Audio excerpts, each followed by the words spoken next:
Arrête ça, Max. Ça me pince, ça fait très mal, arrête. Emma était assise sur le canapé moelleux, les jambes repliées sous elle, regardant la pluie tapoter légèrement contre la fenêtre.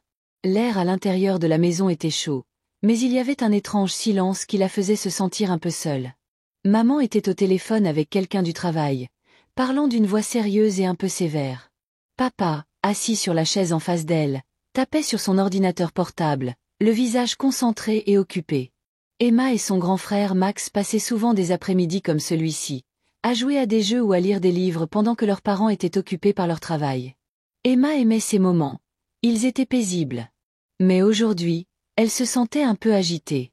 Les jouets étaient ennuyeux, et les livres ne semblaient pas aussi amusants que d'habitude.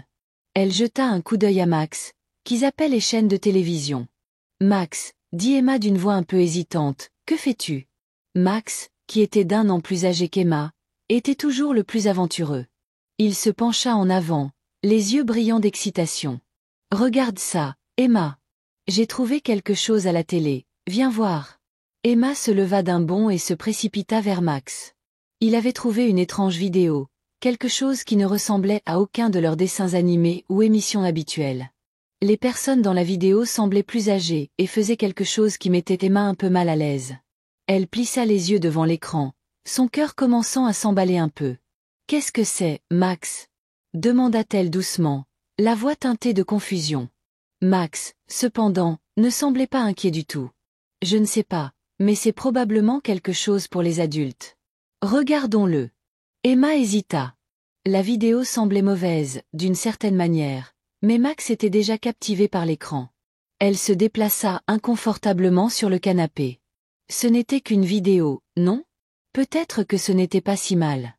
Sa curiosité prit le dessus.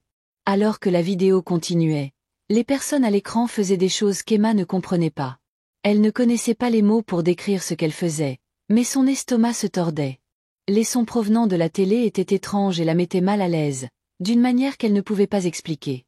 Elle jeta un coup d'œil à Max, qui semblait absorbé, regardant attentivement. L'esprit d'Emma était rempli de questions. Pourquoi agissait-il ainsi?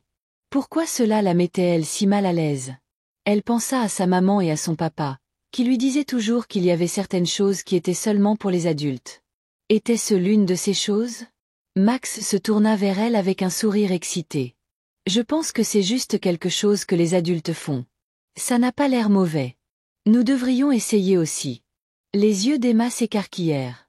Que veux-tu dire par essayer? Demanda-t-elle d'une voix à peine audible. Max, confiant comme d'habitude, répondit.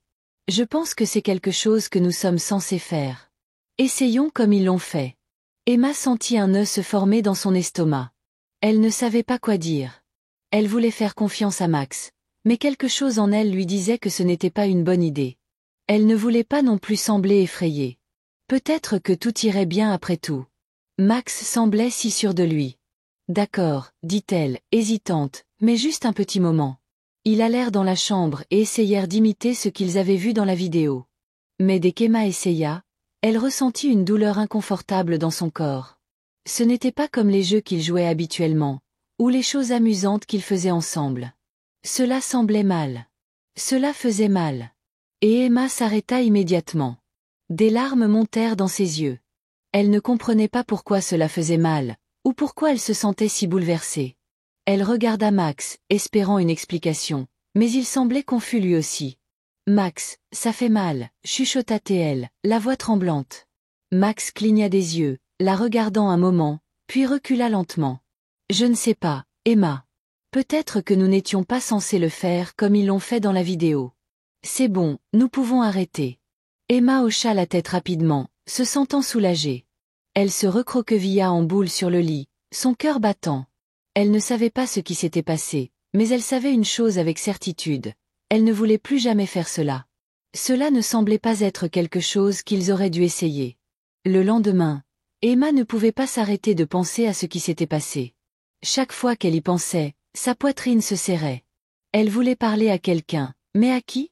Sa mère était toujours occupée avec le travail, et chaque fois qu'Emma essayait d'attirer son attention, sa mère disait « Pas maintenant, Emma.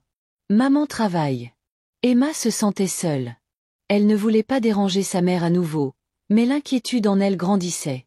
Elle souhaitait pouvoir dire à quelqu'un ce qui s'était passé, mais elle ne savait pas comment. Et si personne ne comprenait? Et s'ils étaient en colère contre elle pour avoir même regardé la vidéo en premier lieu? Emma se tourna dans son lit cette nuit-là, le poids de ses pensées l'oppressant. Elle ne savait pas à qui parler, et cela la rendait encore plus confuse. Elle ne voulait pas garder ce secret, mais elle ne savait pas comment en parler. Le lendemain matin, Antia, la voisine, frappa à la porte. Antia était toujours gentille. Elle aimait bavarder avec Emma et Max chaque fois qu'ils avaient besoin de quelqu'un à qui parler. Elle avait une manière douce et rassurante, qui faisait se sentir Emma en sécurité. Emma était assise sur le canapé, regardant ses mains, quand Antia vint s'asseoir à côté d'elle. « Qu'y a-t-il, chérie ?» demanda-t-elle doucement, remarquant à quel point Emma semblait silencieuse. Emma hésita, puis sentit une vague de soulagement la submerger. Elle avait besoin de parler. « Antia, commença Emma, j'ai vu quelque chose à la télé hier avec Max. Nous ne comprenions pas, et cela m'a fait me sentir bizarre. Nous avons essayé, et cela a fait mal. Je ne sais pas si c'était mal, mais cela semblait mal. » Antia écouta attentivement, le visage plein de compréhension. « Emma, je suis si contente que tu me l'aies dit. Tu as fait ce qu'il fallait en venant me voir. Ce que tu as vu n'était pas quelque chose destiné aux enfants.